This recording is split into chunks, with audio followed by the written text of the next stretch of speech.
এই ঠান্ডার মধ্যে সবাইকে শুভ সকালের শুভেচ্ছা জানিয়ে আবার আজকে চলে এলাম আপনাদের মাঝে সকালে টিফিনে রান্নার রিলস ভিডিও নিয়ে। যদি আজকে ভিডিওটা ভালো লেগে থাকে তাহলে অবশ্যই আমার ফেসবুকের প্রোফাইলটাকে লাইক কমেন্ট বন্ধুদের মাঝখানে শেয়ার করে পাশে থাকবেন। দেখুন আজকে আমি বাড়িতে টিফিনে কী বানিয়েছি। সকালে গরম গরম পরোটা, তার সাথে হলো আলুর দম। এই হলো আজকে সকালের টিফিন খাওয়ার আগে আমি কি বাড়িতে আগে খেয়ে নিই সেটা আপনাদের কাছে আজকে শেয়ার করছি। দেখুন, প্রথমে খালি পেটে আমি কি বাড়িতে জুসটা বানিয়ে খাই টিফিন খাবার আগে সেটা কিন্তু আপনাদেরকে আজকে দেখাচ্ছি। দেখুন, বিটের জুস, উপর থেকে কিন্তু লেবু নিংড়ে দিয়ে দিচ্ছি।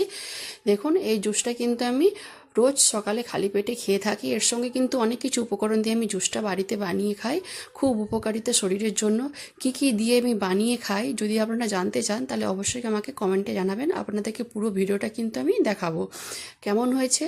দেখুন আজকে সকালের টিফিনগুলো অবশ্যই কমেন্টে জানাবেন। সবাই খুব ভালো থাকুন আর সুস্থ থাকুন, আর আমার মতো এইভাবে কে বিট জুস খেয়ে থাকেন সেটাও আমাকে কমেন্টে জানাবেন। সবাইকে ধন্যবাদ জানাই।